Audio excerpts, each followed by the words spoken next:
Je n'ai pas reçu d'invitation pour le mariage de mon frère, alors je suis parti en voyage. Je suis désolé, ma chérie.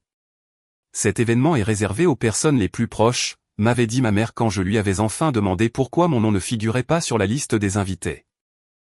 Quand le mariage a été annulé à cause d'une dette, toute la famille a commencé à me supplier, mais il était déjà trop tard.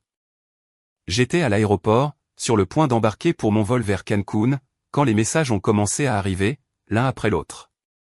Mon téléphone vibrait comme s'il était possédé. J'ai regardé l'écran et j'ai failli rire en voyant le nom de ma mère s'afficher encore et encore. La même femme qui, 3 semaines plus tôt, m'avait regardé avec ce sourire condescendant, celui qu'elle me réservait tout particulièrement, et m'avait dit de comprendre que le mariage de Tadeo était un événement intime, très intime.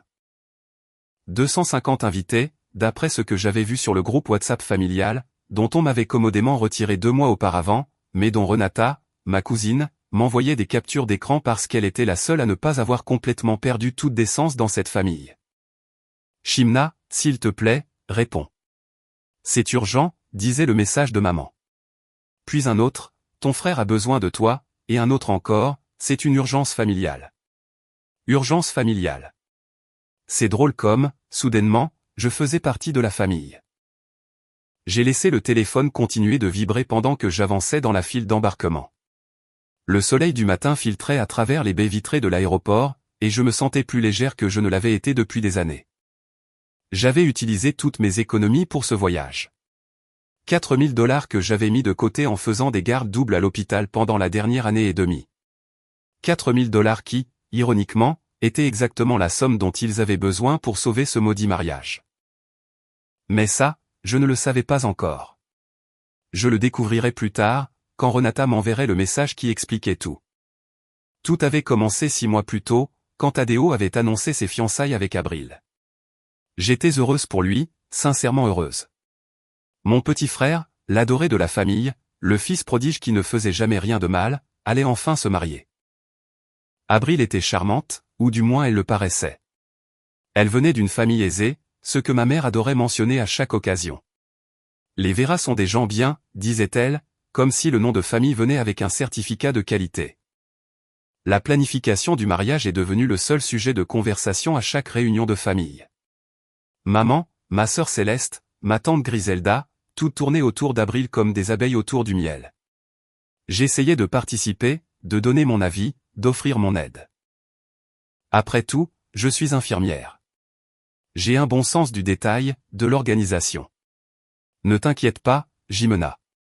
On a déjà tout sous contrôle, me disait Céleste avec ce sourire qui n'atteignait pas ses yeux. Toi, concentre-toi sur ton travail. Mon travail, toujours mon travail.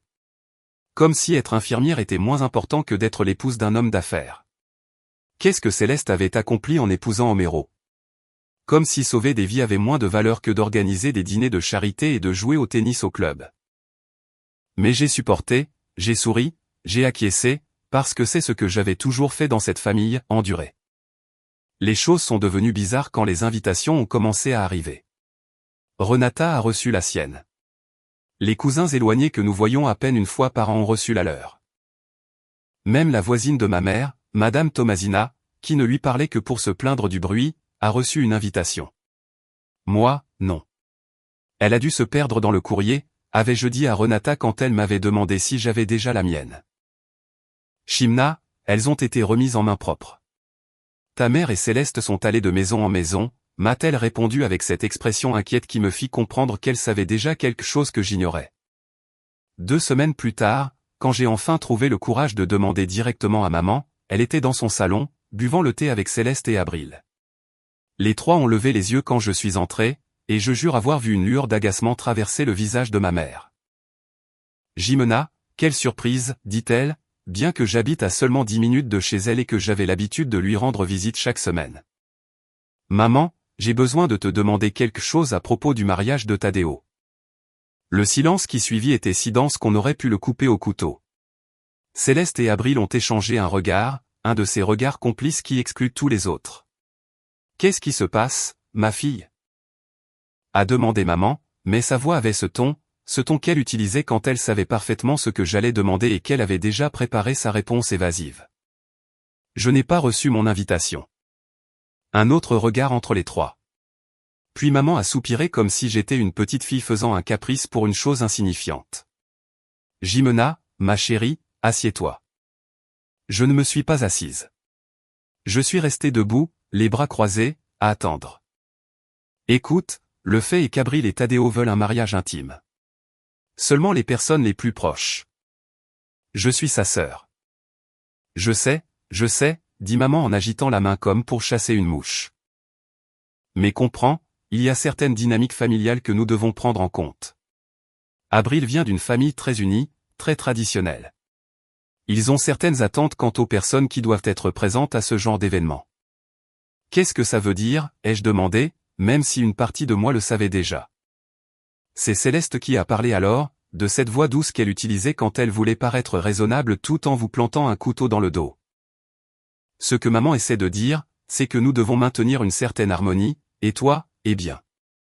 Tu as une façon d'être qui, parfois, jure avec l'ambiance que nous voulons créer. Je l'ai dévisagé. Une façon d'être. Ne le prends pas mal, Jimena, intervint Abril avec ce sourire parfait qu'elle avait sûrement répété devant le miroir. C'est juste que ce mariage est très important pour moi, pour ma famille. Nous voulons que tout soit parfait, tu comprends?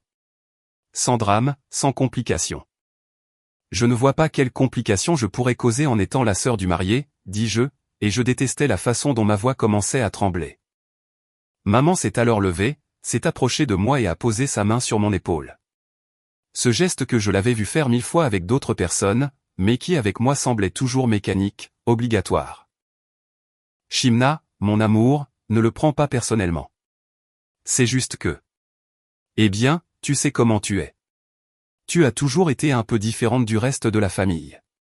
Et pour un jour aussi spécial, nous avons besoin que tout le monde soit sur la même longueur d'onde.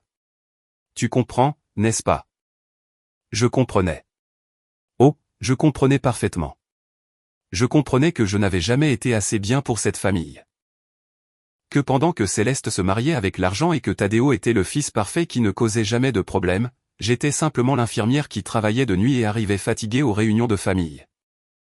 Celle qui n'avait pas d'histoire glamour à raconter sur des voyages en Europe ou des dîners dans des restaurants exclusifs, celle qui, apparemment, ne correspondait pas à l'image qu'il voulait projeter. Je suis désolé, ma chérie. Cet événement est réservé aux personnes les plus proches, répéta maman en me donnant une petite tape sur l'épaule avant de retourner s'asseoir.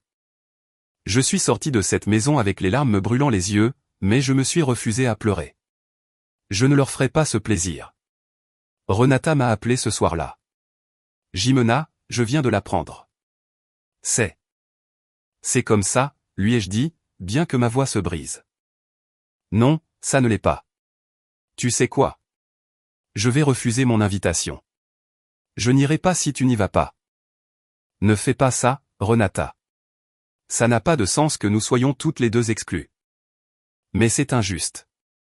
La vie est injuste. Je le savais déjà. Mais même si j'essayais de paraître résigné, à l'intérieur, quelque chose changeait. Cette nuit-là, allongé dans mon lit, fixant le plafond de mon petit appartement que j'avais acheté par mes propres moyens, sans l'aide de personne, j'ai pris une décision. Si je n'étais pas assez importante pour être au mariage de mon frère, alors je ne serais plus disponible pour quoi que ce soit d'autre dont ils auraient besoin de moi. Fini, les gardes supplémentaires à l'hôpital pour prêter de l'argent à maman quand elle oubliait de payer la facture du câble. Fini, les cadeaux chers à Noël pour des neveux qui m'adressaient à peine la parole parce que leurs parents leur avaient appris que j'étais inférieure. Fini, d'être celle qui était toujours disponible pour aider, pour couvrir, pour être là quand ils avaient besoin de moi. J'ai pris mes économies et j'ai réservé le voyage le plus cher que j'ai pu trouver, une semaine à Cancun, dans un complexe hôtelier tout compris, pile pendant le week-end du mariage. S'ils pouvaient dépenser des milliers de dollars pour une fête où je n'étais pas la bienvenue, je pouvais dépenser mes économies pour me traiter comme la reine qu'ils n'avaient jamais reconnue en moi. Et maintenant, debout à l'aéroport, mon téléphone explosant de messages désespérés, ma carte d'embarquement à la main et le soleil brillant, me promettant une semaine de paix, je me sentais puissante pour la première fois depuis des années. Dernier appel pour le vol à destination de Cancun, annonça la voix dans le haut-parleur. J'ai regardé mon téléphone une dernière fois. Il y avait un nouveau message de Tadeo, le premier qu'il m'envoyait depuis des semaines. Shimna, s'il te plaît, le mariage va être annulé si tu ne nous aides pas. On a besoin de 4000 $ de toute urgence. La salle de réception nous exige le paiement intégral ou ils annulent tout. S'il te plaît, ma sœur, je t'en supplie, ma sœur. Maintenant, j'étais sa sœur. J'ai verrouillé le téléphone, l'ai glissé dans mon sac et j'ai marché vers la porte d'embarquement avec un sourire aux lèvres. Qu'ils aillent se faire foutre.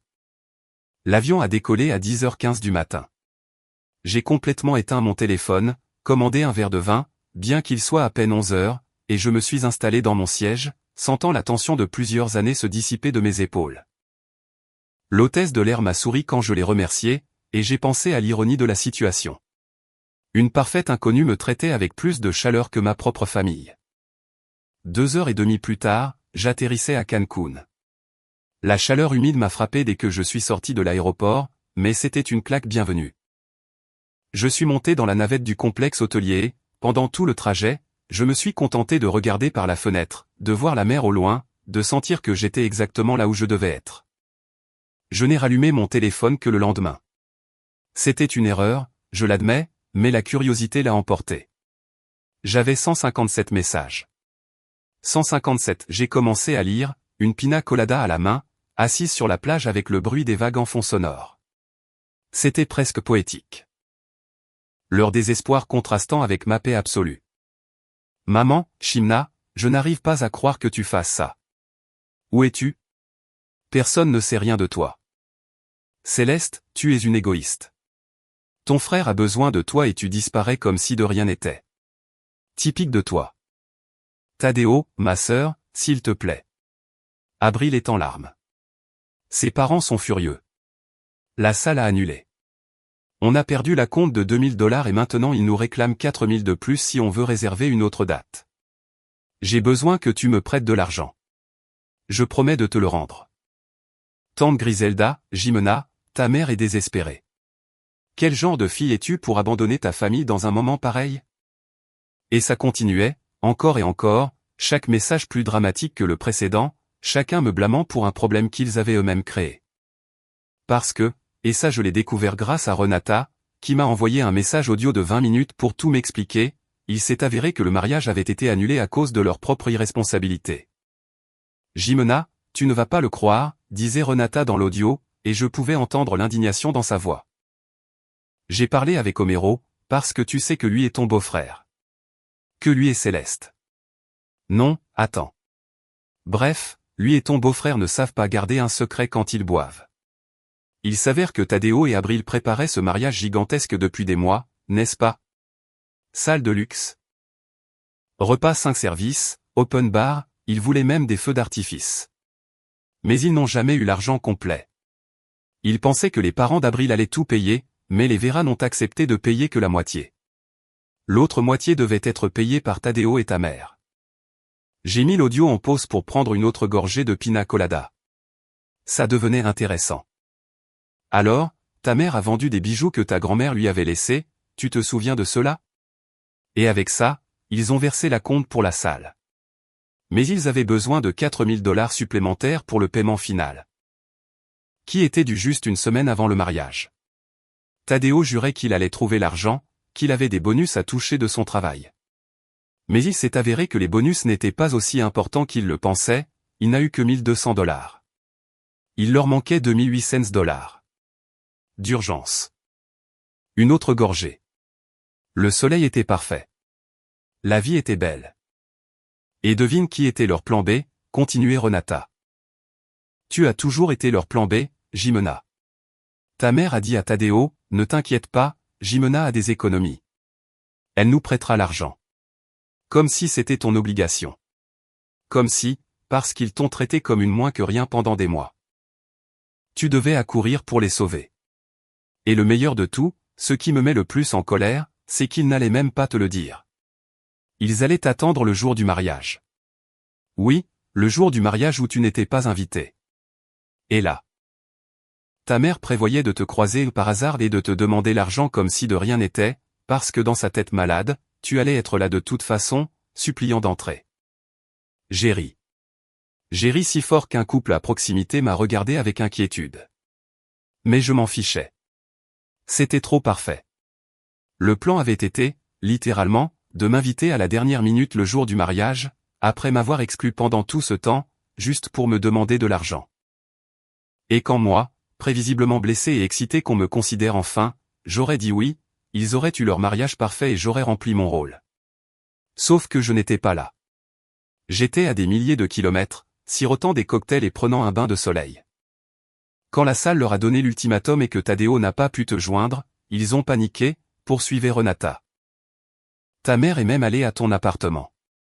Elle a frappé à la porte comme une folle. Elle a interrogé tes voisins. Personne ne savait rien. Céleste a suggéré d'appeler la police pour signaler ta disparition, mais Homero leur a dit de ne pas être ridicule. Que tu avais clairement décidé de partir en voyage. Et c'est là qu'ils ont réalisé ce qu'ils avaient fait. La salle a tout annulé hier après-midi. Ils leur avaient donné 24 heures pour payer ou ils perdraient même la compte. Ils n'ont pas payé. Ils ont perdu les $2000 de la compte. La date est annulée. Et maintenant Abril est furieuse parce que ses parents disent qu'ils ne mettront plus un centime dans un mariage où la famille du marié n'a clairement pas la solvabilité nécessaire.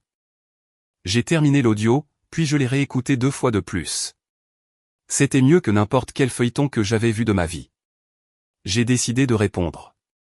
Je ne pouvais pas résister. Mais je le ferai à ma manière, avec calme, sans drame. J'ai d'abord écrit à Renata. Merci pour l'info, cousine. Je suis à Cancun. L'eau est divine. Envoie-moi plus de détails s'il y a du nouveau drame. Puis, après avoir bien réfléchi à ce que j'allais dire, j'ai ouvert la discussion de groupe familial. Oui, celle dont on m'avait retiré, mais à laquelle on m'avait apparemment rajouté dans leur désespoir. J'ai écrit un seul message. Bonjour la famille.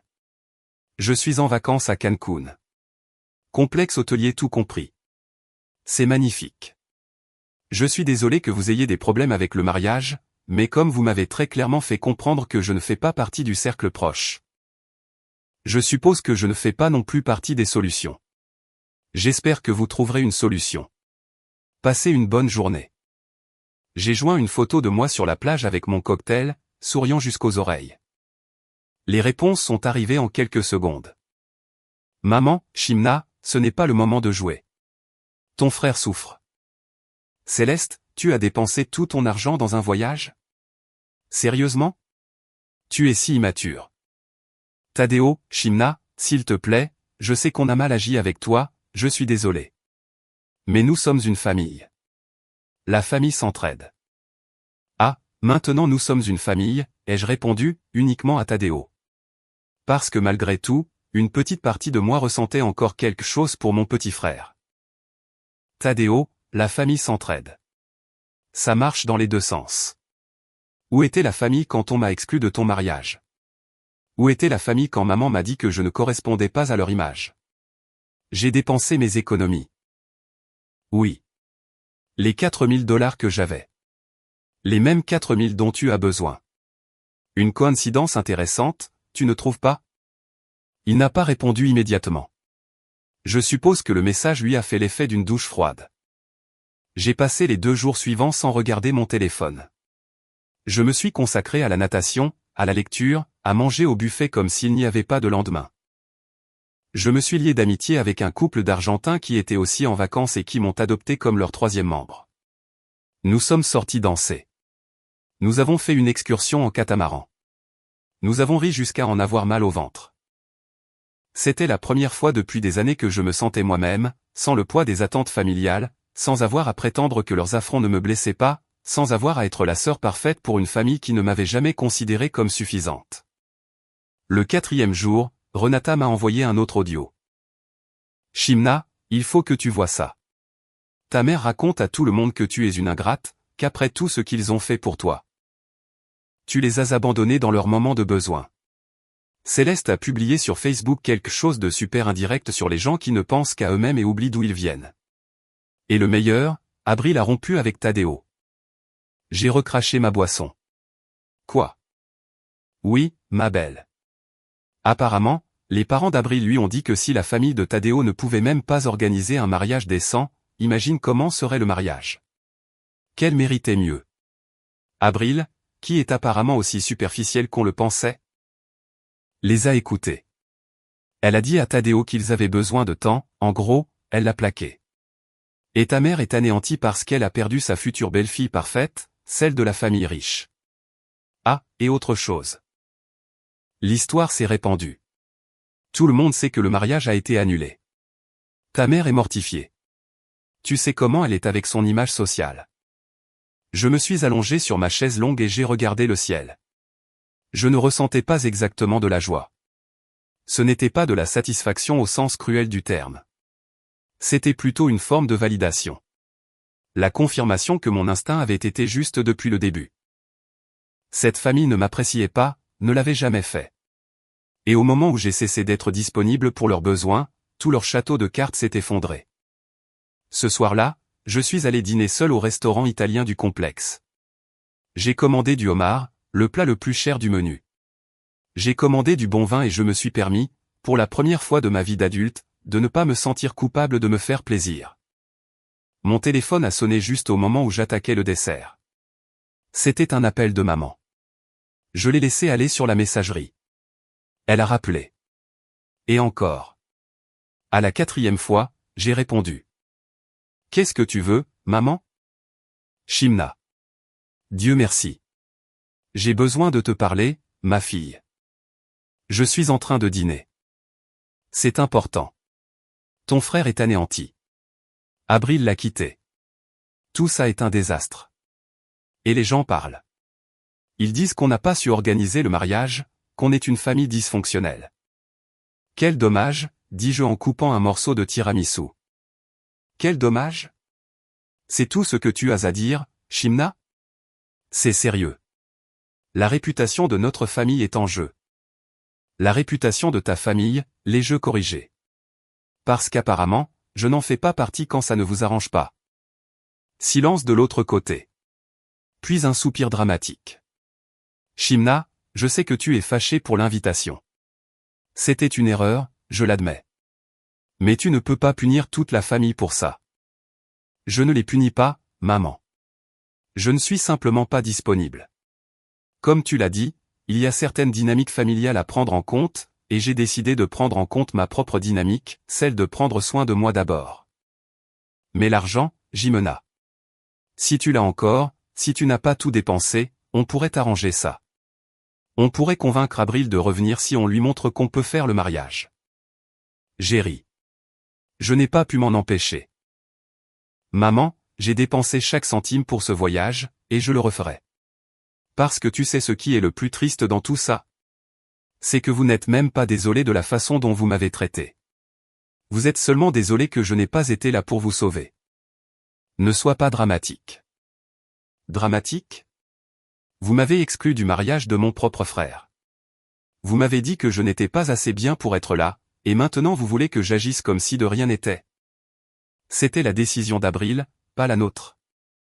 C'est un mensonge. Tu étais là, maman. Je t'ai entendu.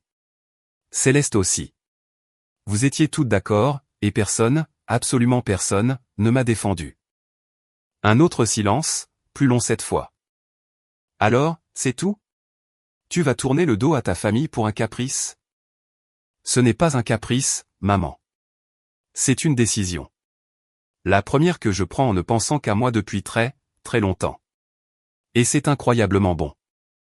J'ai raccroché avant qu'elle ne puisse répondre. Les 2 jours suivants furent un balai de messages ignorés et d'appels rejetés, mais quelque chose a commencé à changer dans le ton. Ce n'était plus de la supplication ou de l'exigence, c'était de la culpabilisation. Des tentatives maladroites de manipulation émotionnelle que je pouvais voir venir à des kilomètres. Céleste m'a écrit un long message, de ce qu'elle avait clairement rédigé et relu plusieurs fois. Shimna, je sais que nous avons une eau différente, mais au final, nous sommes sœurs. Maman est très affectée par tout ça. Tadeo ne sort pas de sa chambre. Vraiment, vas-tu permettre que notre famille se détruise par orgueil? Orgueil. Ce mot encore, comme si avoir de la dignité était un défaut. Je lui ai répondu simplement. Ce n'est pas de l'orgueil, Céleste. C'est la conséquence. Apprenez la différence.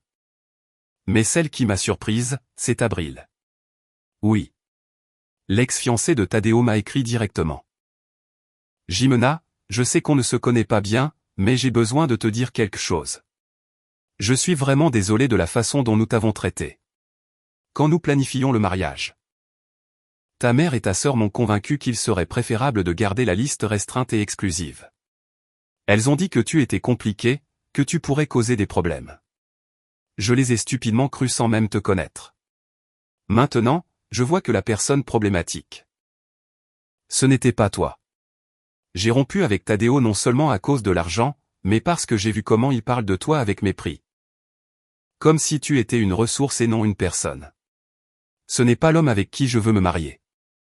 Je voulais juste que tu saches que tu avais raison de t'éloigner. J'aurais aimé voir les signes plus tôt. J'ai lu ce message 3 fois. Je ne savais pas trop quoi ressentir. Une partie de moi voulait répondre quelque chose de cinglant, lui rappeler qu'elle avait été complice. Mais une autre partie, celle qui était fatiguée de porter de la rancœur, a simplement écrit « Merci pour ton honnêteté, Abril. J'espère que tu trouveras quelqu'un qui t'apprécie vraiment et que tu apprécieras sa famille aussi. » C'était ce qui se rapprochait le plus d'une conclusion avec elle. Cet après-midi-là, alors que je marchais sur la plage, mon téléphone a sonné. Un numéro que je ne reconnaissais pas. J'ai failli ne pas répondre, mais quelque chose m'a poussé à appuyer sur le bouton vert. Jimena, dit une voix masculine que je n'ai pas identifiée tout de suite. Qui est à l'appareil? C'est Homero, le mari de ta sœur. Ah, l'homme d'affaires prospère, celui qui m'avait toujours traité avec cette condescendance polie que les riches utilisent avec les gens qu'ils considèrent inférieurs. Que veux-tu, Homero? Écoute, je vais être direct parce que je n'ai pas de temps à perdre. Je sais ce qui s'est passé, je sais comment elles t'ont traité, et tu as tout à fait le droit d'être en colère. C'est généreux de ta part de valider mes sentiments, dis-je avec le ton le plus sarcastique possible. Écoute, je ne t'appelle pas pour te convaincre de pardonner à qui que ce soit. Je t'appelle parce que Céleste est insupportable. Elle ne fait que se plaindre de toi, de la situation, de tout. Et honnêtement, j'en ai marre. Je lui ai dit que c'était la conséquence de ses actes. Mais elle ne veut rien entendre. Alors je vais te dire quelque chose qu'elle ne sait pas que je te dis. Ne leur donne pas l'argent, même si tu l'as. Non pas par cruauté, mais parce que si tu le fais, elles n'apprendront jamais. Elles continueront à te traiter comme la sœur de rechange. Celle qui apparaît quand elles en ont besoin et disparaît quand elles n'en ont plus. Et tu mérites mieux que ça. Je suis restée silencieuse, en train de digérer le fait qu'Homero, de toutes les personnes possibles, me donnait sa bénédiction pour rester ferme. Pourquoi tu me dis ça, ai-je finalement demandé. Parce que je suis marié à Céleste depuis 8 ans. Je l'aime, mais je sais aussi comment elle est. Je sais comment est ta mère, et j'ai vu comment elle te traite lors des réunions de famille. Comme si tu valais moins parce que tu n'as pas épousé l'argent ou parce que tu travailles dans le secteur de la santé au lieu de rester à la maison à jouer à la femme du monde. Et je trouve ça injuste. Alors? Considère ça comme ma façon de te dédommager pour toutes les fois où je me suis tue alors que j'aurais dû dire quelque chose. Merci, Homero, dis-je, et je le pensais sincèrement. Ne me remercie pas. Reste juste ferme. Et quand tu rentreras de vacances, si tu as besoin d'aide pour quoi que ce soit, ne serait-ce que quelqu'un pour te soutenir dans les réunions de famille, compte sur moi. Il a raccroché avant que je puisse répondre. Ce soir-là, j'ai appelé Renata. J'avais besoin de parler à quelqu'un qui me connaissait vraiment, qui était de mon côté sans arrière-pensée. Cousine, raconte-moi tout. Comment ça se passe au paradis, me dit-elle dès qu'elle a répondu. C'est parfait. Mais aussi étrange. Ma mère, Céleste ou Tadeo ne me manquent pas. C'est l'idée d'avoir une famille qui m'aime vraiment qui me manque. Oh, Jimena, soupira Renata. Tu as une famille qui t'aime. Moi, je t'aime. Mes parents t'aiment. Le problème, c'est que ce ne sont pas ceux dont tu voulais l'amour. Elle avait raison. J'avais toujours cherché l'approbation de ma mère, de mes frères et sœurs. J'avais passé des années à essayer d'être assez bien pour eux. Tu sais ce qui est le plus fou dans tout ça, lui ai-je dit. C'est que même maintenant, après tout ça, une partie de moi veut encore arranger les choses, veut rentrer et résoudre leurs problèmes comme si j'avais l'obligation de les sauver. Ça s'appelle être une bonne personne, cousine. Mais tu peux aussi être une bonne personne et fixer des limites. L'un n'empêche pas l'autre. Tu penses que je suis méchante de ne pas les aider? Honnêtement, je pense que tu es réaliste. Ils t'ont traité comme une moins que rien. Ils t'ont exclu de l'événement le plus important de la vie de ton frère. Et ils ne t'ont cherché que lorsqu'ils avaient besoin d'argent. Si ça ne te dit pas tout ce que tu as besoin de savoir sur la façon dont ils te voient, je ne sais pas ce qui pourrait le faire. Nous avons parlé pendant 2 heures. Elle m'a raconté que maman avait dû annuler son adhésion au club parce qu'elle ne pouvait plus payer la cotisation sans les revenus supplémentaires que je lui prêtais quand elle en avait besoin. Que Céleste et elle s'étaient violemment disputées parce que Céleste lui avait exigé qu'elle me convainque d'aider, et que Renata avait refusé. Que Tadeo avait commencé une thérapie, bien que maman dise que c'était inutile, parce que, les vrais hommes n'ont pas besoin de psychologue. L'implosion familiale est à son comble, a plaisanté Renata. Et toi, tu es là, en train de vivre ta meilleure vie. Poétique, si tu veux mon avis. Quand nous avons raccroché, je me suis assise sur le balcon de ma chambre et j'ai regardé la mer. C'était la nuit, mais je pouvais entendre les vagues. La brise sentait le sel et la liberté. Renata avait raison. C'était poétique. Toute ma vie, j'avais cru que ma valeur dépendait de ce que je pouvais donner, de ce que je pouvais sacrifier pour les autres. Mais ici, seul dans un complexe hôtelier à Cancun, j'avais découvert que ma valeur était intrinsèque, que je n'avais pas besoin de gagner l'amour de qui que ce soit, que les personnes qui m'aimaient vraiment le feraient sans condition. Le 6e jour de mon voyage, maman a tenté une dernière fois. Cette fois, ce n'était pas un message ou un appel, mais un long message vocal, d'une voix brisée, clairement conçu pour me faire culpabiliser. Jimena, je suis ta mère. La femme qui t'a donné la vie, qui t'a élevé, qui s'est sacrifiée pour toi pendant des années. Et c'est comme ça que tu me remercies? En me ridiculisant devant toute la famille. Devant toutes nos connaissances. Les gens me demandent pourquoi ma fille n'a pas aidé son frère. Qu'est-ce que je suis censé leur dire? Que je t'ai mal élevé. Que tu es une ingrate? Tadeo est déprimé. Céleste dit que c'est de ma faute, que je t'ai trop gâté quand tu étais petite. Tout va mal? Jimena. Et toi, tu es là, en vacances, comme si de rien n'était. J'espère que quand tu seras vieille et seule, tu te souviendras de ce moment. Tu te souviendras du jour où tu as décidé que ton confort était plus important que ta famille. J'ai effacé le message sans finir de l'écouter. J'en avais assez entendu pour comprendre le schéma, culpabilisation, victimisation, menace voilée d'abandon futur. Le manuel complet de la manipulation émotionnelle. Mais ça ne fonctionnait plus. Parce que j'avais appris quelque chose de fondamental ces derniers jours. La peur d'être seul était ce qui m'avait maintenu lié à cette famille dysfonctionnelle, la terreur que si je les perdais, je n'aurais personne. Maintenant, je savais qu'être seul valait mieux que d'être entouré de gens qui ne vous apprécient que lorsqu'ils peuvent vous utiliser. Le dernier jour à Cancun, je l'ai passé dans une paix absolue. Je n'ai pas regardé mes messages, je n'ai pas répondu aux appels. J'ai simplement existé dans l'instant, savourant chaque seconde de tranquillité avant de retourner à la réalité. Dans l'avion du retour, alors que le coucher de soleil peignait le ciel d'orange et de rose, j'ai écrit quelque chose dans les notes de mon téléphone. Une liste de choses que je ne permettrai plus jamais. Je ne m'excuserai plus d'avoir des limites. Je ne sacrifierai plus ma paix pour le confort des autres. Je ne croirai plus que l'amour doit faire mal pour être réel. Je ne serai plus le plan B de personne. Je ne mesurerai plus ma valeur à ce que je peux donner. Je ne confondrai plus la loyauté avec la soumission. Je ne resterai plus là où je ne suis pas célébré. Je ne demanderai plus la permission de me prioriser. Je ne me ferai plus petite pour que les autres se sentent grands. Quand l'avion a atterri à Mexico, j'étais une personne différente. La Jimena qui était montée dans cet avion une semaine plus tôt était fatiguée, blessée, avide d'approbation. La Jimena qui en descendait savait exactement qui elle était et ce qu'elle méritait. Et ce qu'elle méritait, ce n'était pas une famille qui ne se souvenait d'elle que lorsqu'elle avait besoin de quelque chose. Elle méritait le respect, la considération, l'amour inconditionnel. Et s'ils ne pouvaient pas lui donner ça, alors ils ne méritaient pas de l'avoir dans leur vie. Je suis arrivé à mon appartement vers 21h. L'endroit sentait un peu le renfermer après une semaine vide, mais il me semblait être un sanctuaire. J'ai ouvert les fenêtres, mis une musique douce et me suis préparé un thé. Des actes simples qui me paraissaient sacrés après le chaos émotionnel des derniers jours.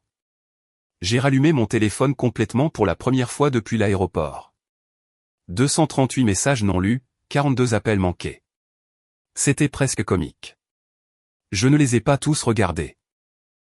Je savais déjà de quoi il parlait. À la place, j'ai publié sur mes réseaux sociaux les photos de mon voyage, la plage, les couchers de soleil, moi, souriant sincèrement. J'ai mis une légende simple, parfois, le plus beau cadeau que vous puissiez vous faire est du temps pour vous-même. Les réactions ont commencé à affluer immédiatement. Des amis du travail qui ne savaient rien du drame familial m'ont écrit pour me dire que j'avais l'air radieuse. Des camarades de l'université avec qui je n'avais pas parlé depuis des années m'ont envoyé des messages pour me demander comment j'allais. Renata a commenté, « C'est comme ça qu'on fait, cousine. » Belle à l'intérieur comme à l'extérieur. Et puis, comme je m'y attendais, le message de Céleste est arrivé. Sérieusement? Tu vas publier des photos pour te vanter pendant que toute la famille souffre? Tu es incroyable, Jimena. Vraiment. Je lui ai répondu publiquement, dans les commentaires de ma publication. La vie continue, ma sœur. J'espère que vous trouverez aussi la paix que j'ai trouvée. C'était mesquin, je l'admets. Mais c'était aussi libérateur. Cette nuit-là, j'ai dormi mieux que je ne l'avais fait depuis des mois. Pas de cauchemar sur le fait de décevoir maman. Pas d'anxiété de ne pas être assez bien. Juste un sommeil profond et réparateur. Le lendemain, je suis retourné au travail. Mes collègues m'ont accueilli avec des câlins et des questions sur mon voyage. Pendant la pause, alors que nous prenions un café, ma superviseure, Elisa, m'a prise à part. « Jimena, ça va ?» m'a-t-elle demandé avec ce regard qu'ont les gens qui se soucient vraiment. « Tu as l'air différente, plus légère. »« Je vais bien », lui ai-je dit. « Mieux que bien. En fait, j'ai pris des décisions importantes pendant mon absence. » « De bonnes décisions ? » Les meilleures. Elisa a souri. « J'en suis ravi. Parce que, tu sais, je voulais te parler de quelque chose. Il y a une opportunité de promotion. Chef des infirmières de l'équipe de nuit. Meilleur salaire, meilleurs horaires, plus de responsabilités. Et je pense que tu serais parfaite pour le poste. » Je l'ai dévisagé. « Sérieusement ? » Tout à fait sérieusement. J'ai vu comment tu travailles, comment tu prends soin des patients, comment tu diriges l'équipe dans les situations d'urgence. Tu es exactement ce dont nous avons besoin. Si ça t'intéresse, bien sûr. Ça m'intéresse, dis-je sans hésiter une seconde. Parfait. Je t'envoie les détails par email. L'entretien formel est dans 2 semaines. Quand je suis retourné à mon poste, j'ai dû m'asseoir un moment pour digérer. Une promotion, juste maintenant. Comme si l'univers me confirmait que j'avais pris la bonne décision. Le 3e jour après mon retour, Tadeo s'est présenté à mon appartement. Il n'a pas appelé avant, n'a pas prévenu. Il a simplement frappé à la porte à 19h. Quand j'ai ouvert et que je l'ai vu là, avec des cernes profonds et des vêtements froissés, j'ai presque eu pitié. Presque. « Salut, ma sœur, dit-il d'une petite voix. Tadeo. Je peux entrer ? J'ai hésité, mais je me suis finalement écarté. Il est entré, regardant mon appartement comme s'il ne l'avait jamais vu auparavant, bien qu'il soit venu plusieurs fois. C'est joli ici, dit-il, bien que son ton soit plus de surprise que de compliment, comme s'il venait de remarquer que je vivais bien par moi-même. Qu'est-ce que tu veux, Tadeo ? Il s'est assis sur mon canapé sans y être invité. Typique de lui, supposant toujours que les espaces des autres étaient disponibles pour son confort. Je suis venu pour parler. Vraiment parler. Pas pour demander de l'argent ou quoi que ce soit. Ah bon. Jimena, ces derniers jours ont été horribles. Abril m'a quitté. Maman ne fait que pleurer. Céleste me reproche tout. Et toi, il a fait une pause, cherchant ses mots, toi, tu étais à la plage, heureuse, comme si rien de tout ça ne t'importait. Parce que ça ne m'importe pas, dis-je avec une franchise qui le fit cligner des yeux. Ou plutôt, ça a cessé de m'importer quand vous avez clairement montré que je ne vous importais pas. Ce n'est pas vrai. Si, Tadeo. Tu ne m'as pas invité à ton mariage. Ton mariage. Et quand tu m'as enfin cherché, c'était seulement parce que tu avais besoin d'argent. Tu crois vraiment que ça prouve que tu te soucies de moi? C'était la décision d'Abril, a-t-il commencé à dire, mais je l'ai interrompu. Non. Ce n'était pas seulement la décision d'Abril. Tu étais d'accord. Maman était d'accord. Céleste était d'accord. Vous avez tous décidé que je n'étais pas assez bien pour être là pour ton jour spécial. Et maintenant, tu viens ici en espérant que j'agisse comme si de rien n'était. Il s'est frotté le visage avec ses mains. Tu as raison. Tu as entièrement raison. J'ai été un idiot. Un parfait idiot. J'ai laissé Abril et maman me convaincre qu'il serait préférable d'avoir un petit mariage, juste des gens triés sur le volet.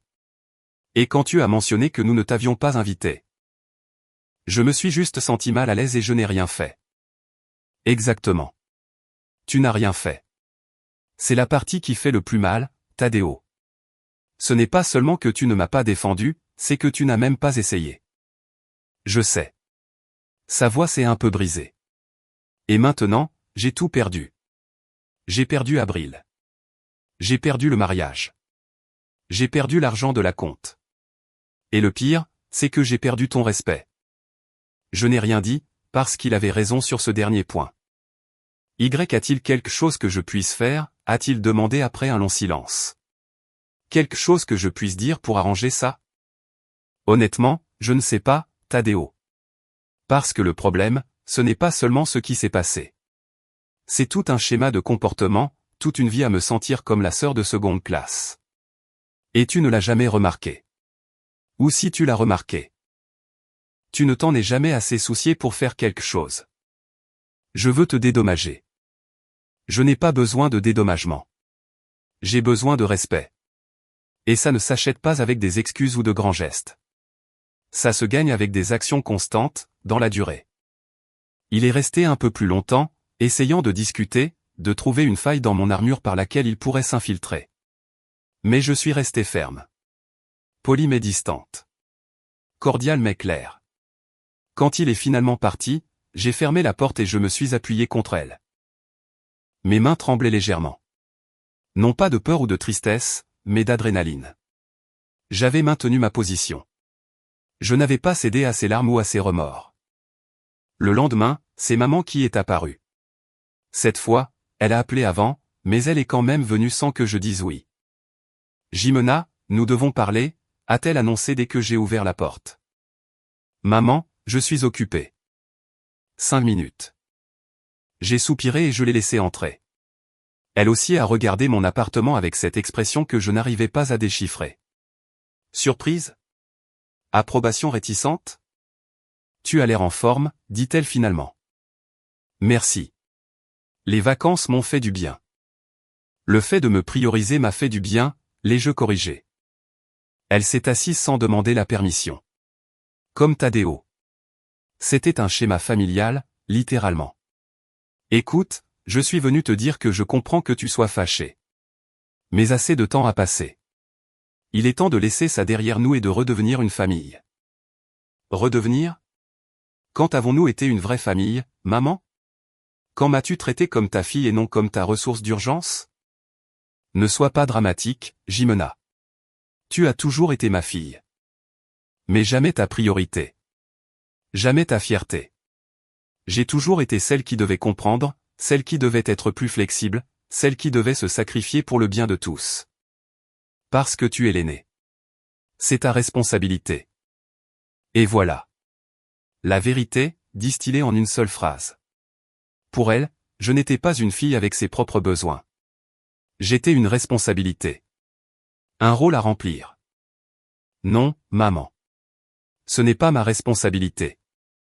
Ma responsabilité, c'est envers moi-même. Et j'ai passé trop d'années à l'oublier. Alors quoi? Tu vas couper les ponts avec toute ta famille. Tu vas être aussi égoïste? Si avoir des limites, c'est être égoïste, alors oui, je suis égoïste. Et ça me va. Elle s'est levée, clairement frustrée que ses tactiques habituelles ne fonctionnent pas, tu vas regretter ça, Jimena. Un jour, tu auras besoin de ta famille, et nous ne serons pas là. Maman, dis-je avec un calme qui me surprit moi-même, j'ai déjà eu besoin de ma famille. J'ai eu besoin que vous me défendiez, que vous m'appréciiez, que vous m'incluiez. Et vous n'étiez pas là. Alors je sais déjà ce que ça fait. Et j'ai survécu. J'ai même prospéré. Donc, Ta menace n'a pas le pouvoir que tu crois. Elle est partie sans dire au revoir, en claquant la porte. Mais je n'ai ressenti aucune culpabilité. Seulement un étrange sentiment de libération. Cette nuit-là, Renata m'a appelé, excitée. Cousine, tu ne vas pas le croire. Ma mère a parlé à ta mère aujourd'hui, et ta mère est furieuse parce qu'elle dit que tu es devenue rebelle et irrespectueuse. Ma mère lui a répondu, peut-être que si tu l'avais respectée avant. On n'aurait pas ce problème maintenant. J'ai failli avoir une crise cardiaque quand elle me l'a raconté. J'ai ri. Ta mère est mon héroïne. Je sais. Mais ce n'est pas tout. Apparemment, plusieurs personnes dans la famille élargie commencent à remettre en question la version de ta mère. Mon oncle Fabian, le frère de ton père, a dit à tout le monde qu'il avait toujours pensé qu'on te traitait injustement. Qu'il était temps que quelqu'un le dise à voix haute. Vraiment? Oui. Et tu sais ce qui est le mieux? C'est que l'histoire du mariage annulé s'est répandue partout. Et les gens ne te blâment pas, toi. Ils se demandent pourquoi une famille demanderait de l'argent à quelqu'un qu'elle a exclu d'un événement. En gros, le plan de ta mère de te faire passer pour la méchante s'est retourné contre elle. Après avoir raccroché avec Renata, je me suis servi un verre de vin et je me suis assise sur mon petit balcon.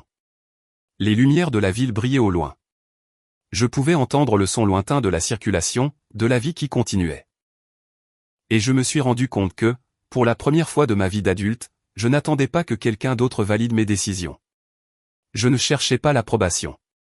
Je ne mesurais pas ma valeur à ce que je pouvais sacrifier. J'étais simplement. J'existais. Je vivais selon mes propres termes. Et c'était la meilleure sensation du monde. La confrontation finale a eu lieu 2 semaines plus tard, à l'anniversaire de ma grand-mère paternelle. La seule personne de cette famille pour qui je ressentais un amour inconditionnel, parce qu'elle était la seule à me l'avoir donné sans condition. Grand-mère Paloma fêtait ses 85 ans, et elle m'a personnellement appelé pour m'inviter. Pas un message WhatsApp de maman, pas une invitation de seconde main. Elle a pris le téléphone et a composé mon numéro. Jimena, ma belle petite, tu ne vas pas me laisser fêter mon anniversaire sans toi, n'est-ce pas? Bien sûr que je viens, grand-mère. À quelle heure veux-tu que j'arrive? Tôt, s'il te plaît.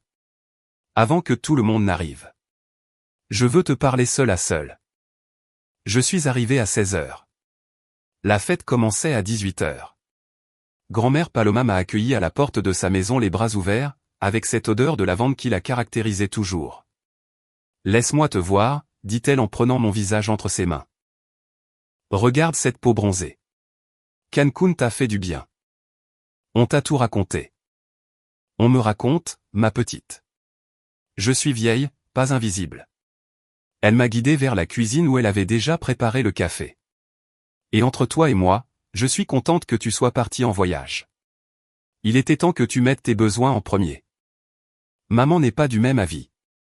Ta mère, soupira la grand-mère. C'est ma fille et je l'aime, mais c'est une idiote. Elle a toujours été obsédée par les apparences, par ce que les autres diront. Et elle a élevé tes frères et sœurs avec ces mêmes valeurs superficielles. Mais toi, Jimena, tu es sortie différente. Tu tiens de moi. J'ai souri. La grand-mère avait toujours été la rebelle de sa génération. Elle avait étudié la médecine quand les femmes de sa classe ne travaillaient pas. Elle avait voyagé seule en Europe dans les années 60. Elle avait vécu selon ses propres termes. Grand-mère, ça va être gênant aujourd'hui. Je sais. C'est pour ça que je t'ai demandé de venir tôt. Je veux que tu saches que, quoi qu'il arrive, je suis de ton côté.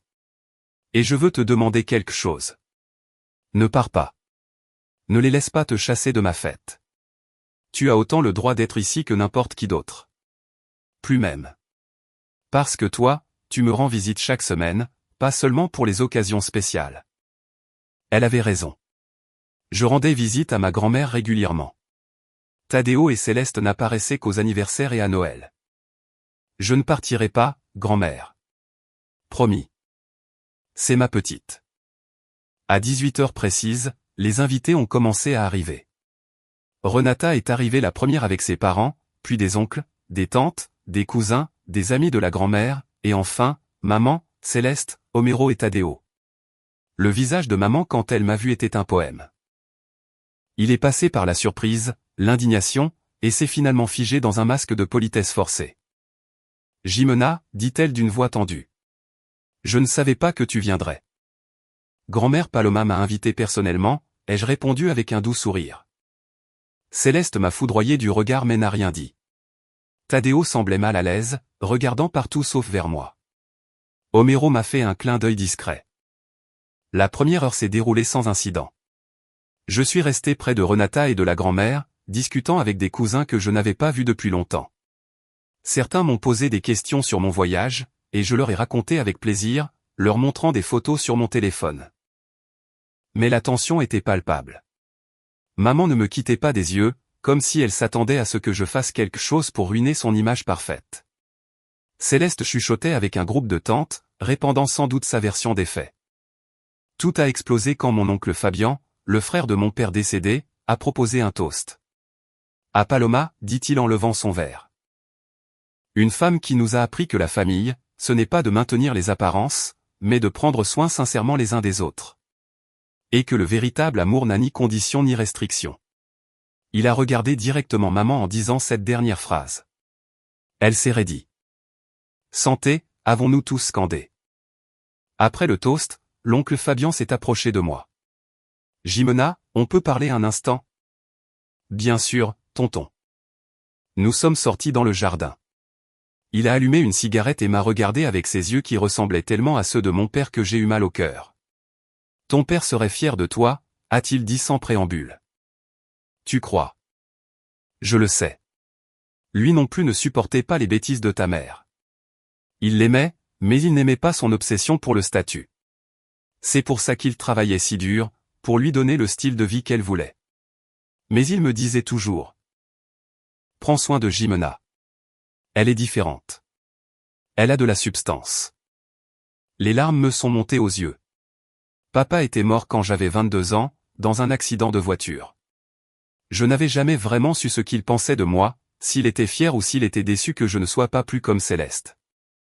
J'ai entendu ce qui s'est passé, a continué l'oncle Fabian.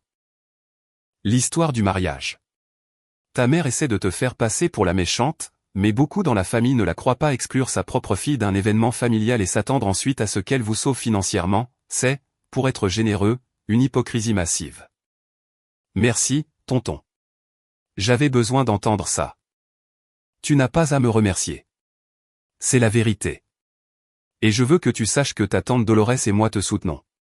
Si tu as besoin de quoi que ce soit, nous sommes là. Quand nous sommes retournés à la fête, la grand-mère était assise dans son fauteuil préféré, comme une reine sur son trône, observant tout. Elle m'a fait signe de m'approcher. Ma petite, viens, assieds-toi ici avec moi. Je me suis assise sur le bras de son fauteuil. Elle a pris ma main. Je veux annoncer quelque chose, dit-elle assez fort pour que tout le monde se taise et prête attention. Jimena, ma chère. Je veux que tu saches que j'ai modifié mon testament. Le silence dans la pièce est devenu dense. Je pouvais sentir les yeux de maman me brûler le dos. Grand-mère, tu n'es pas obligée, ai-je commencé à dire, mais elle m'a serré la main. Laisse-moi finir. Cette maison, la maison où ton père a grandi, où tu as passé tant d'étés de ton enfance, sera à toi quand je partirai. Avec les bijoux de ma mère, que j'ai toujours voulu donner à quelqu'un qui les apprécierait pour leur histoire, pas pour leur valeur monétaire. Maman, intervint ma mère d'une voix aiguë. Pourquoi annonces-tu ça maintenant? Et pourquoi? Pourquoi Jimena, a complété la grand-mère d'une voix ferme. Parce qu'elle est la seule à venir me voir sans rien attendre en retour. La seule qui m'appelle pour me demander comment je vais, pas seulement quand elle a besoin de quelque chose. Et parce que je veux que tout le monde ici sache que dans ma famille, la loyauté et l'affection sincère sont récompensées. Pas la manipulation et les apparences. Maman est devenue blême. Céleste a laissé tomber son verre. Le bruit du verre se brisant sur le sol a résonné dans le silence absolu. C'est ridicule, a lâché Céleste. Juste parce que Jimena a décidé de se faire passer pour la victime après s'être comportée comme une égoïste, maintenant tout le monde la récompense. Fais attention, Céleste, a averti la grand-mère d'une voix glaciale. C'est ma maison et ma décision. Et si ça ne te plaît pas, tu sais où est la porte. Vous savez quoi? Céleste a posé son assiette sur la table avec un bruit sec. J'en ai assez de tout ça. De vous tous qui agissez comme si Jimena était une sainte. Elle nous a abandonnés quand nous avions le plus besoin d'elle. Elle est partie en vacances avec l'argent qui aurait pu sauver le mariage de son propre frère. Et c'est nous les méchants? Je me suis levé. C'était mon tour de parler. Céleste, je vais t'expliquer quelque chose de très simple pour que même toi, tu puisses comprendre. Vous m'avez exclu du mariage. Vous m'avez dit en toutes lettres que je n'étais pas assez importante pour être là, que je ne correspondais pas à votre image. Et puis, quand votre irresponsabilité financière vous a rattrapé, vous avez pensé que vous pouviez claquer des doigts et que j'accourais avec mon argent. Mais ça ne marche pas comme ça. Le respect ne peut pas s'exiger seulement quand ça arrange. C'était ton frère, a craché maman. Ta famille. Et vous, où étiez-vous quand j'étais votre famille? Quand m'avez-vous défendu? Quand m'avez-vous traité comme si j'avais de l'importance? Tu as toujours été très sensible, a dit maman avec dédain. Toujours à tout prendre personnellement. Personnellement? Vous m'avez exclu du mariage de mon frère. Comment suis-je censé le prendre autrement? Tadeo a finalement parlé. Jimena, je t'ai déjà demandé pardon. Qu'est-ce que tu veux de plus?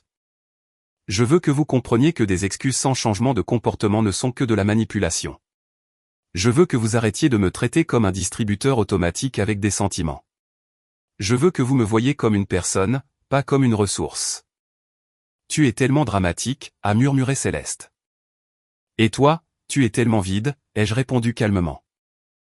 Tu as construit toute ton identité autour de l'idée d'épouser l'argent et de regarder tout le monde de haut. Mais tu sais quoi, Céleste? J'ai quelque chose que tu n'auras jamais.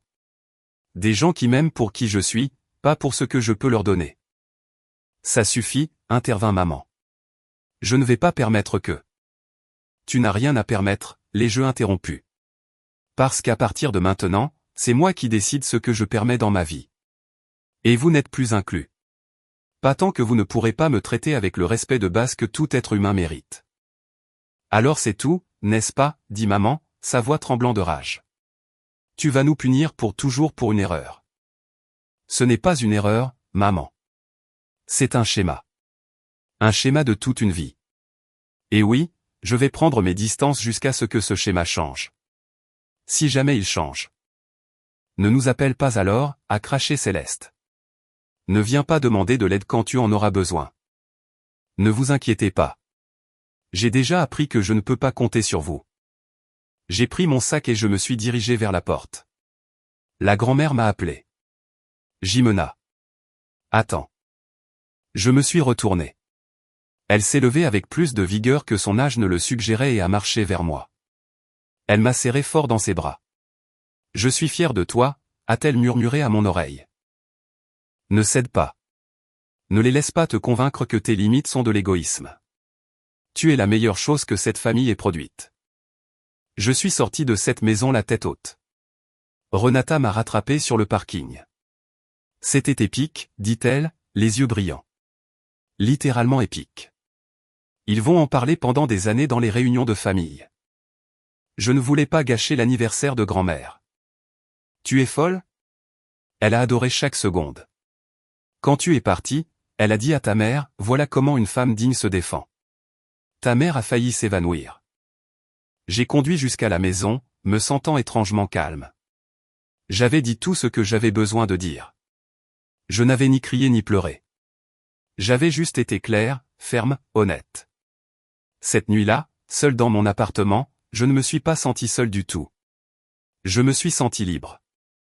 6 mois ont passé depuis l'anniversaire de la grand-mère. 6 mois pendant lesquels ma vie a changé de manière que je n'aurais jamais imaginée. J'ai obtenu la promotion à l'hôpital. J'étais maintenant chef des infirmières de l'équipe de nuit, avec une augmentation de salaire de 40% et un horaire qui me permettait d'avoir de vraies soirées libres. Je ne vivais plus au jour le jour et n'avais plus besoin de faire des gardes supplémentaires pour joindre les deux bouts. Renata et moi sommes devenus encore plus proches. Nous avons commencé à faire des voyages ensemble, de courts week-ends dans des villages pittoresques, des randonnées en montagne. Sa mère, ma tante Dolores, m'a adopté comme sa 3e fille. Les déjeuners du dimanche chez elle sont devenus ma nouvelle tradition familiale. La grand-mère Paloma m'appelait chaque semaine, parfois juste pour discuter, d'autres fois pour me demander de l'accompagner chez le médecin ou au marché. J'y allais avec plaisir, sachant que ce temps avec elle était sincère, non obligatoire. Et j'ai rencontré quelqu'un. Daniel, un médecin de l'hôpital. Nous nous étions croisés des dizaines de fois, mais c'est après ma promotion que nous avons vraiment commencé à discuter. Il était gentil sans être condescendant, intelligent sans être prétentieux, réussi sans être arrogant. Notre premier rendez-vous fut simple, un café après le travail. Le deuxième, un dîner dans un petit restaurant italien. Au troisième, je savais déjà que c'était différent. Il me traitait comme son égal. Il appréciait mon opinion, m'écoutait quand je parlais.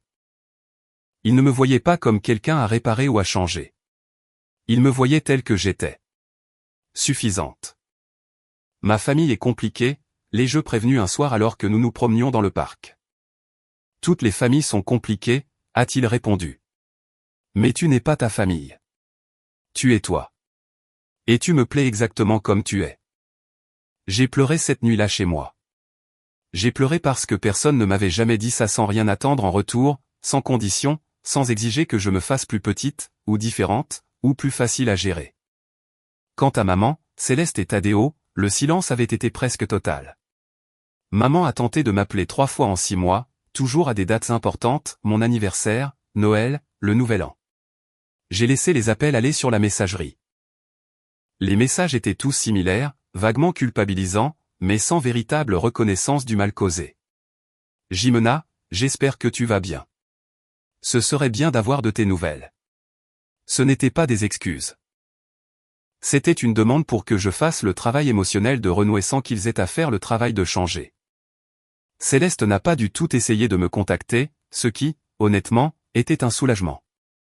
Ses commentaires passifs-agressifs et son besoin constant de se sentir supérieur ne me manquaient pas. Tadeo m'a envoyé un long message en mars, 3 mois après la fête de la grand-mère. Il disait qu'il était en thérapie, que son thérapeute lui avait fait voir beaucoup de choses sur les dynamiques familiales toxiques, qu'il voulait essayer de reconstruire notre relation à partir de zéro, sans attente.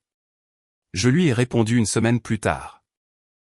Je suis contente que tu sois en thérapie, Tadeo. Vraiment. Mais reconstruire prend du temps et un travail constant.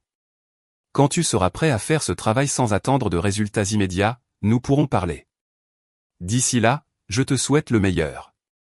Il n'a pas répondu. Et c'était bien comme ça. Il avait son propre processus, et j'avais le mien. Par Renata, j'apprenais les ragots de la famille. Maman avait dû vendre sa voiture car elle ne pouvait plus assumer les paiements. Il s'est avéré que, sans le savoir, c'est moi qui subventionnais son style de vie avec les prêts constants qu'elle ne me remboursait jamais. Céleste et Homero avaient des problèmes conjugaux. Apparemment, il avait commencé à remettre en question ses dépenses excessives, et elle ne le prenait pas bien. Et Tadeo était toujours célibataire, mais selon Renata, il semblait vraiment travailler sur lui-même. Il avait commencé à aller à la salle de sport, avait repris sa guitare, passé plus de temps avec ses amis qu'avec la famille. De bons signes. Tu crois que tu renoueras un jour avec eux, m'a demandé Renata un après-midi alors que nous sirotions des margaritas sur sa terrasse. Je ne sais pas, ai-je répondu. Une partie de moi veut croire que les gens peuvent changer. Mais une autre partie de moi, celle qui a porté pendant des années le fardeau de se sentir inférieur, n'a plus l'énergie de le découvrir. C'est comme une libération de ne plus avoir à essayer. Je te comprends parfaitement. Et tu sais quoi, Jimena? Je pense que tu fais ce qu'il faut. Parfois, l'amour-propre signifie laisser partir les personnes qui ne peuvent pas t'aimer de la manière que tu mérites.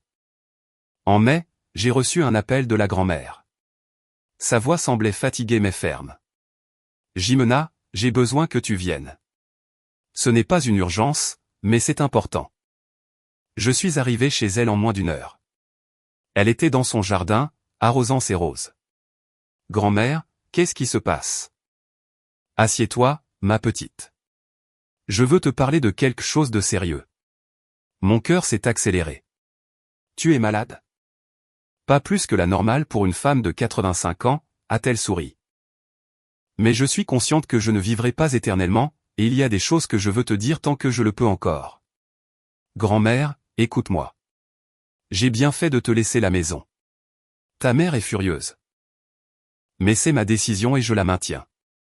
Cette maison doit aller à quelqu'un qui l'aimera pour ce qu'elle représente, pas pour sa valeur. Tu comprends ça? Je comprends, grand-mère. Mais il y a autre chose. J'ai de l'argent de côté. Pas beaucoup, mais assez. Je veux te le donner maintenant, pendant que je suis en vie, pour que tu puisses l'utiliser.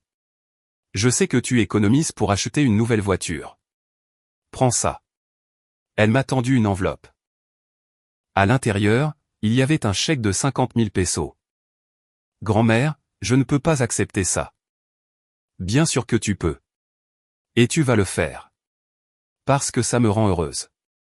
Parce qu'après des années à voir comment ta famille t'a exploité sans t'apprécier, je veux être celle qui te donne quelque chose sans rien attendre en retour. C'est ce que fait la vraie famille. J'ai pleuré dans ses bras. Cette femme de 85 ans, qui avait tout vu, qui avait tant vécu, m'en apprenait plus sur l'amour que ma propre mère. En juin, Daniel m'a invité à un dîner. Il a dit que c'était spécial, qu'il avait réservé dans un restaurant qu'il voulait essayer depuis des mois. Je me suis faite belle. J'ai mis la robe que j'avais achetée avec mon premier bonus de promotion. Pendant le dîner, entre les plats, il a pris ma main. Jimena, ces mois avec toi ont été les meilleurs de ma vie. Tu me fais rire, tu me défies, tu me donnes envie d'être une meilleure personne. Et je veux que tu saches que c'est réel pour moi. Je ne suis pas là par convenance ou par habitude. Je suis là parce que j'ai choisi d'être là. J'ai aussi choisi ça, lui ai-je dit, la voix tremblante d'émotion. Je sais que tu viens d'une famille difficile. Je sais que tu as des blessures qui guérissent encore. Mais je veux que tu saches que quand tu seras prête, quand tu sentiras que c'est le moment, je veux rencontrer ta vraie famille. Je veux rencontrer Renata, ta grand-mère. Les personnes qui comptent vraiment pour toi. Pas parce que je dois le faire, mais parce que je veux comprendre toutes les facettes de toi.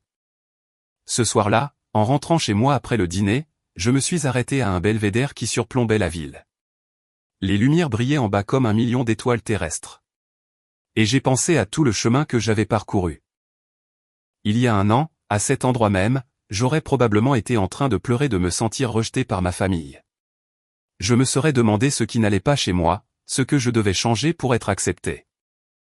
Maintenant, je connaissais la vérité. Il n'y avait rien qui n'allait pas chez moi. Il n'y en avait jamais eu. Le problème n'avait jamais été moi.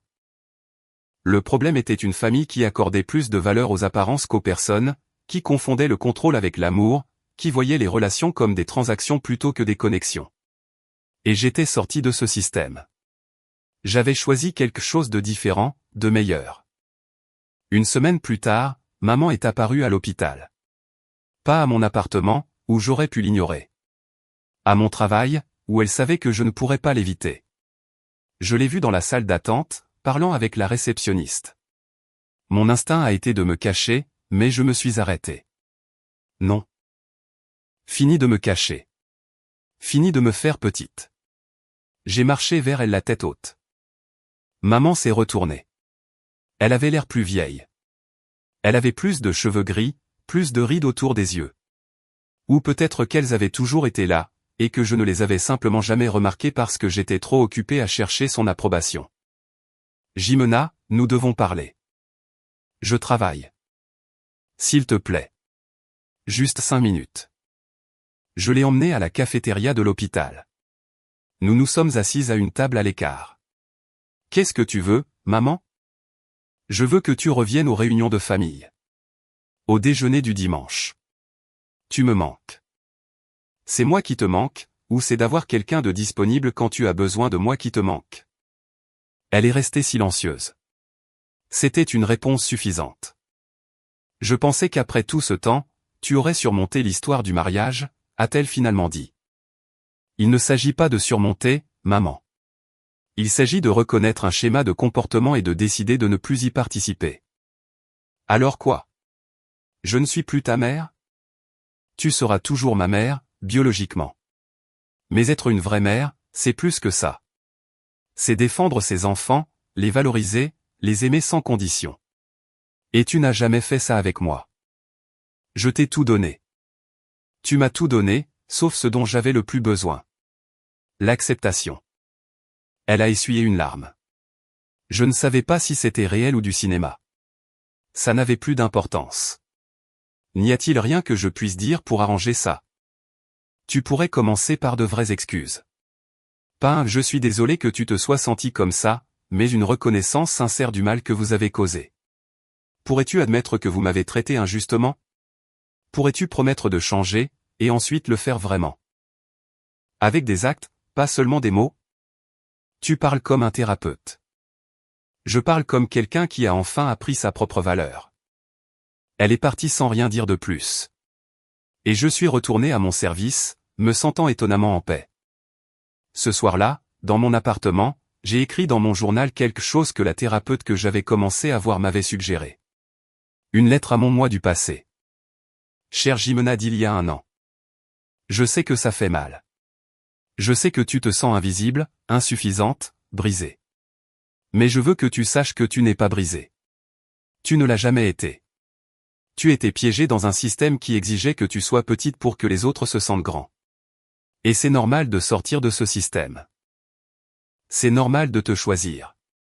Ce n'est pas de l'égoïsme, c'est de la survie. C'est de l'amour-propre. Et de l'autre côté de cette décision, il y a la paix, la joie, des gens qui te voient et t'apprécient exactement comme tu es. Tiens bon. Ça en vaut la peine. 3 mois plus tard, en septembre, la grand-mère a organisé un petit repas. Juste moi, Renata, tante Dolores, oncle Fabian et sa famille. Elle n'a invité ni maman ni mes frères et sœurs. Elle a dit que c'était sa maison et sa décision de savoir qui y entrait. À mon âge, je n'ai plus de temps pour les drames inutiles, a-t-elle déclaré. Je veux être entourée de gens qui me rendent heureuse. Et vous me rendez heureuse. Pendant ce repas, j'ai présenté Daniel à ma vraie famille. J'ai vu comment la grand-mère l'interrogeait avec des questions qui semblaient anodines mais qui évaluaient son caractère. J'ai vu comment Renata lui faisait des blagues pour voir s'il pouvait suivre son humour. J'ai vu comment l'oncle Fabian l'interrogeait sur son travail, ses projets, ses valeurs. Et à la fin de l'après-midi, alors que nous partions, la grand-mère m'a pris le bras. Ce garçon t'aime bien. Ça se voit dans la façon dont il te regarde, dont il t'écoute. Ne le laisse pas partir. Je n'en ai pas l'intention, grand-mère. Et Jimena, je veux que tu saches autre chose. Peu importe ce qui se passe avec ta mère et tes frères et sœurs, tu as une famille. Tu as ceux qui t'aiment vraiment. C'est la famille qui compte. Aujourd'hui, 1 an après tout ça, je regarde ma vie et je la reconnais à peine. J'ai un travail que j'aime. J'ai une relation saine avec quelqu'un qui m'apprécie. J'ai de vrais amis. J'ai une grand-mère qui m'adore. J'ai la paix de l'esprit. Maman envoie toujours des messages occasionnels. Tadeo et moi avons échangé quelques textes. Rien de profond, mais au moins cordial. Céleste ne me contacte toujours pas, et ça me va. Les ai-je pardonnés? C'est une question compliquée. J'ai pardonné dans le sens où je ne porte plus de rage. Je ne me couche plus le soir en ressassant chaque humiliation. Je ne me demande plus ce que j'aurais pu faire différemment. Mais pardonner ne signifie pas oublier. Ça ne signifie pas remettre ma main au feu après m'être brûlé. Pardonner a signifié abandonner l'attente qu'il soit un jour la famille dont j'avais besoin. Ça a signifié accepter que certaines personnes ne peuvent pas vous donner ce qu'elles n'ont pas à donner.